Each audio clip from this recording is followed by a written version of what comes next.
अस्सलाम वालेकुम एवरीवन, मैं हूँ रुबीना खान और आप मेरा यूट्यूब चैनल देख रहे हैं बेटर पाकिस्तान विद रुबीना खान। और आज की वीडियो में मैं आपको बताने जा रही हूँ कि किस तरह कम वक्त में कम मेहनत के साथ आप बड़े नताइज हासिल कर सकते हैं। जी हाँ, ये बिल्कुल पॉसिबल है। आज की वीडियो एक प्रिंसिपल पर बेस्ड है। ये कोई ऐसे ही चलती फिरती उड़ती हुई कहानी नहीं है, बल्कि एक सॉलिड प्रिंसिपल पर बेस है जिसको पोरेटोज प्रिंसिपल कहते हैं या 80-20 रूल कहते हैं। इससे पहले कि मैं वीडियो में आगे बताऊं कि ये रूल हमारी ज़िंदगी में कैसे काम करता है, कर सकता है और कैसे हम इससे फ़ायदे उठा सकते हैं, आपसे मेरे चंद सवाल हैं। आपने कभी नोट किया है कि आप अपनी वार्डरोब का कुछ हिस्सा इस्तेमाल करते हैं, ज़्यादातर आपके कपड़े हैंग ही रहते हैं और आप उनको इस्तेमाल नहीं करते या बहुत दिनों के बाद करते हैं। इसके अलावा अगर आप बिजनेस रन करते हैं तो आपने कभी नोट किया है कि आपके कुछ कस्टमर्स हैं जो आपका ज़्यादातर प्रॉफिट जनरेट करते हैं।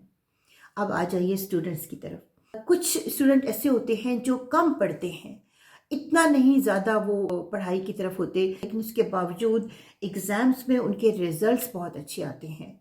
तो ये क्या चक्कर है? इन चीज़ों को अगर आपने नोट किया है और अब आपकी ये ख्वाहिश है कि अगर इसके पीछे कोई रूल है, तो हम भी चाहते हैं कि कम वक्त में कम मेहनत के साथ हमारे जो रिक्वायर्ड रिजल्ट्स हैं, जो हमारी ख्वाहिशात हैं, वो पूरी हों और हम अच्छी तरह से बिग तवक्कात जो रखते हैं खुद से, वो हम पूरी कर सकें। तो मैं आपको बताऊंगी आज के कैसे ये वर्क करता है 80-20 का रूल। लेकिन इससे पहले एक छोटी सी कहानी सुन लीजिए। और अगर अभी तक आपको मेरी वीडियो इंटरेस्टिंग लगी है तो please give it a big thumbs up और इसको लाइक एंड सब्सक्राइब भी कीजिए। अच्छा, कहानी यह है कि सन 1800 में इटली में एक इकोनॉमिस्ट रहता था जिसका नाम परेटो था। उसने एक रिसर्च की इटली के ऊपर और उसने ये जाना कि इटली के जो 80% लैंड है उस पर 20% लोगों की मलकियत है, यानी टोटल पॉपुलेशन के 20% लोग उस 80% लैंड को ओन करते हैं या उसके मालिक हैं। इन तमाम फाइंडिंग्स को उसने एक पेपर की सूरत में पब्लिश कर दिया। अब उसके वहमो गुमान में भी नहीं था ये दुनिया इसको इस तरह मानेगी कि बिग कंपनीज हैं और दुनिया के हर शोबे में जिसमें भी काम हो रहा है वो लोग इस रूल से फ़ायदा उठाएंगे, जिसको आज की दुनिया वालों ने 80-20 का रूल कहा। अब ये कैसे वर्क करता है ये मैंने आपको बताना है। तो सबसे पहले हम ले लेते हैं बिजनेस में। अब बिजनेस का ये सबसे बड़ा रूल है कि आपकी जो 20% क्लाइंट है वही आपका 80% प्रॉफिट जनरेट करती है। इसीलिए जो बिग कंपनीज हैं वो अपने टॉप 20 लॉयल कस्टमर्स होते हैं उन पर बहुत कंसंट्रेट करते हैं, क्योंकि वही उनके पास वापस आते हैं और वही उनके लिए मेन बिजनेस का सोर्स होते हैं। और बड़ी कंपनियां और बिजनेस जो ओनर्स हैं वो इनसे इस तरह से फ़ायदा उठाते हैं कि लॉयल्टी कार्ड्स बनाते हैं, कंसेशंस देते हैं, उनको ईमेल सेंड करते हैं और मुख्तलिफ तरीक़ों से अपने उन 20% कस्टमर्स के साथ इन टच रहते हैं जो कि उनके लिए 80% फंड्स या प्रॉफिट को जनरेट करते हैं। अब हम लोग अगर या आप में से जो भी बिजनेस करता है वो इस चीज़ पर अगर ध्यान दे तो कम वक्त में कम फैलाव के साथ ज़्यादा प्रॉफिट हासिल कर सकते हैं। सो ये बात हो गई उन लोगों की जो बिज़नेस रन करते हैं। अब आ जाएं आप इस तरफ के वार्डरोब की तरफ आ जाएं।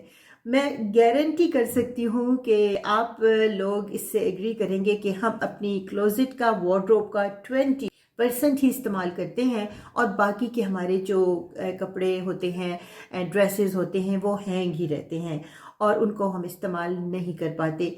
क्या वजह है कि हम 20% को इस्तेमाल करते हैं? वो ये है कि वो कपड़े शायद हमारे लिए बेटर फिट होते हैं या कंफर्टेबल होते हैं, उनका फैब्रिक अच्छा होता है और last but definitely not least कि वो आपको सूट करते हैं और आप उसमें अपने आप को कंफर्टेबल महसूस करते हैं। तो ये 80-20 का रूल वार्डरोब पे कैसे अप्लाई होता है? बहुत ही इंटरेस्टिंग बात है, क्योंकि जब आपकी क्लोजेट भरी हुई है, जस्ट इमेजिन आपकी क्लोजेट में ऐसे साथ साथ जुड़े हैं, बेशुमार कपड़े हैं। जब आपने उसमें से अपने रोज़ कपड़े चूज़ करने हैं तो उसमें आपको प्रॉब्लम होती है, क्योंकि अक्सर कपड़े तो आप उनमें से पहनते ही नहीं हैं, क्योंकि वो आपके लिए कंफर्टेबल नहीं होते या वो ओकेजन के हिसाब से नहीं होते, डेली वेयर नहीं। तो आपने ये करना है अपने वक्त को बचाने के लिए कि उन कपड़ों को, उन ड्रेसेस को, उन आउटफिट्स को जो आपको पसंद है, वो इतने नहीं होंगे, उनको एक साइड पे कर दें या उनकी अलहदा क्लोजेट बना लें। अब आपका टाइम बहुत बचेगा और आपको ये भी अंदाज़ा हो जाएगा कि आपके पास कितने जो हैं वेयरेबल कपड़े हैं और कितने, इतना ज़्यादा क्लटर इकट्ठा हो चुका है जिसको आप शायद कभी भी नहीं पहनते, लेकिन आपने हैंग किए हुए क्योंकि आपने बाय किए हुए हैं। यही एक रीज़न होती है कपड़ों की अलमारियों में, वार्डरोब्स में होने की, कि आपने ख़रीदे हैं तो चलो कभी काम आएंगे। लेकिन इस पॉइंट पे मैं आपको ये कहूँगी कि एक तो ये कि 20% या जो ज़्यादा कपड़े या जितने भी परसेंट आपके 30% आपके पास हैं जो आपको लगता है कि आप ज़्यादा पहनते हैं, उन कपड़ों को ज़रा अलहदा कर लें और दूसरे को अलहदा कर लें। और दूसरे ये कि जो कपड़े वाकई आप नहीं पहनते हैं, जो बिल्कुल 6 महीने से नहीं पहने, वो आप चैरिटी को दे दें, क्योंकि वो फिर आपने कभी भी नहीं पहनने। जो चीज़ आप एक अरसे तक नहीं पहनते, इसका मतलब है कि आपने उसको डिस्कार्ड किया हुआ है, उसको दे देना चाहिए। और दूसरी ये बात है कि अगर आप समझते हैं कि आप कब शॉपिंग करने जा रहे हैं तो अननेसेसरी शॉपिंग नहीं करनी चाहिए। और बाज़ ये होता है कि आप बस कहते हैं कोई चीज़ सेल पे है आप ख़रीद लें, तो ये एक साइड पे मैं बात कर रही हूँ, लेकिन ऐसी चीज़ पे नहीं जाना चाहिए। बाज़ का सस्ती चीज़ होती है लेकिन वो आप घर में ला के रख लेते हैं और कभी उसको पहनते नहीं। जब आपको फील हो कि इस कपड़े को, इस ड्रेस को, इस टॉप को आप काफ़ी दफ़ा पहन सकते हैं, उसी वक्त ख़रीदें, वरना ख़रीद के घर लाकर उसको वार्डरोब में डंप ना करें। तो ये बात हो गई। लेकिन ऑब्वियसली हमें ओकेजन्स के लिए भी कपड़े चाहिए होते हैं, वेडिंग के लिए चाहिए होते हैं। तो इट्स नॉट 100% कि आपको बिल्कुल कोई पार्टी वेयर नहीं खरीदने या वेडिंग वेयर नहीं खरीदने। You do have to buy all those stuff जिसमें आप कभी कभार पहनते हैं और आपको वो ज़रूरत होती है, तो वो ज़रूर आपने करना है। So you know what I mean. So next चीज़ की तरफ मैं जाऊँगी और वो बहुत इंटरेस्टिंग है क्योंकि बच्चे जो हैं एग्ज़ाम्स में बहुत स्ट्रेस रहते हैं। आपको याद होगा, मुझे तो याद है कि एग्ज़ाम्स के दिनों में, माय गॉड, आप सोचते थे कि कितना पढ़ लें, सब कुछ आना चाहिए, पेपर अच्छा होना चाहिए और उसकी बहुत तैयारी होनी चाहिए। ये एक तरीका जो है एग्ज़ाम्स के दिनों के लिए कुछ अच्छा नहीं है।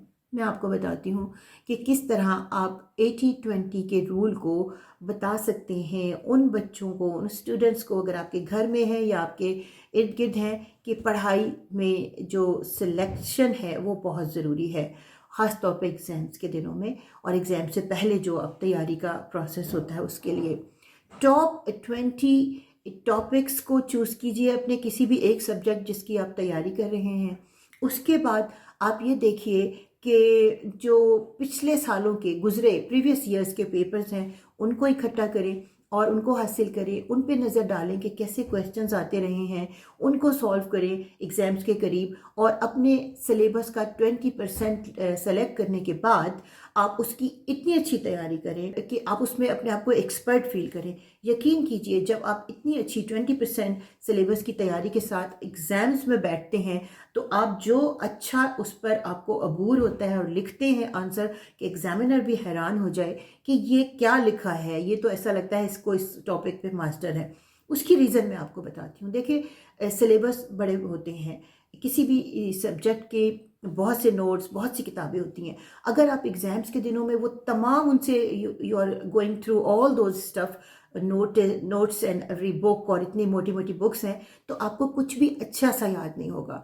लेकिन आप अगर टॉप 20 सिलेक्टिव टॉपिक्स के साथ इम्तिहान की तैयारी करते हैं, पेपर्स पर वर्क करते हैं, तो आप उसके एक तरह से एक्सपर्ट होकर एग्ज़ामिनेशन हॉल में बैठते हैं और आप बहुत अच्छा करते हैं। लेकिन अगर आप पूरी किताब रट लेते हैं, एग्ज़ाम के दिनों में आपको समझ नहीं आता क्या याद रहा क्या भूल गया, तो आप किसी भी टॉपिक पर आप माहिर नहीं होते या उसको अंडरस्टैंड नहीं कर पाते, कंफ्यूज हो जाते हैं, क्योंकि इतना कुछ होता है। तो यकीन कीजिए ये बात एग्जामिनर्स को भी पता होती है। मुझे याद है हमारी टीचर्स कहती थी कि घूम फिर के वही सवाल आते हैं, सिर्फ थोड़ा बहुत बदलता है। लेकिन जाहिर है कि ये तो नहीं कि जो पिछले साल का है वही पेपर बिल्कुल आपको इस साल मिल जाएगा। तो ज़रा वैरायटी के साथ गुजरे हुए सालों प्रीवियस ईयर्स को चेक कीजिए और उस तरह से 20% सिलेक्टिव और ज़बरदस्त डिटेल के साथ अपनी तैयारी करवाएं बच्चों को, खुद या जिस भी एग्ज़ाम के लिए कोई जा रहा है, तो आप देखेंगे कि बहुत ही अच्छा आपको रिज़ल्ट मिलेगा, कम वक्त, कम मेहनत और बेहतर रिज़ल्ट। अच्छा, अब आ जाते हैं किताबों की तरफ। आई लव रीडिंग, मुझे किताबें बहुत पसंद हैं और मुझे लगता है कि हर किसी को बुक्स पढ़नी चाहिए। लेकिन मैंने ये रूल को देखा, जब से मैंने इस रूल के बारे में बहुत डिटेल से पढ़ा है, मुझे लगता है कि ये रूल भी हमारे राइटर्स भी अप्लाई करते हैं। हमारी जो भी बुक्स होती हैं, नॉवेल है, फिक्शन है, उसकी जो किताब का एसेंस होता है वो 20% ही होता है। बाकी उसकी डिटेल्स होती हैं, एक्सप्लेनेशन होती है, एलेबरेशन होती है, लेकिन आपको किताब का, बुक का जो मेन एसेंस है वो 20% में मिल जाता है। अब 80-20 के रूल को आप किताबों पे कैसे अप्लाई कर सकते हैं, जैसे मैं करती हूँ, मैं आपको बताती हूँ। किताब पढ़ें तो उनके जो हाईलाइट कर लें, उनके अहम जो पॉइंट्स हैं उनको हाईलाइट कर लें। और मैं तो ख़ास तौर पे थोड़ी सी एक्स्ट्रा मेहनत करती हूँ, एक नोटबुक बना लेती हूँ और उसमें मैं वो चीज़ें जो मुझे बहुत पसंद आती हैं उनको मैं लिख लेती हूँ, ताकि वो कभी कभार आपकी नज़र से गुजरती रहें और आपको वो याद रहें। क्योंकि जो चीज़ आप बस पढ़ के भूल गए फिर बेकार हो जाती है, उसका आप इस्तेमाल भी नहीं करते, ना उसको ज़िंदगी में अपनी अप्लाई करते हैं। 80-20 का रूल आप कहीं पे भी अप्लाई करें तो आप कम वक्त में बेहतर रिजल्ट्स हासिल कर सकते हैं। अगर आपको ये वीडियो पसंद आई है तो मेरे YouTube चैनल को लाइक एंड सब्सक्राइब कीजिएगा और कमेंट्स में ज़रूर लिखिएगा आपको इनमें से कौन सी बात दिल के करीब लगी और क्या आपको इस रूल का पता था या इस रूल को जाने बिना ही आप इस पर अमल कर रहे थे। सो मैं आपके कमेंट्स का इंतज़ार करूँगी, उनका जवाब भी दूँगी और मुझे बहुत इंतज़ार होता है कि आप उस पर कमेंट करें। इसके साथ ही रुबीना खान को इजाज़त दीजिए। अल्लाह हाफ़िज़।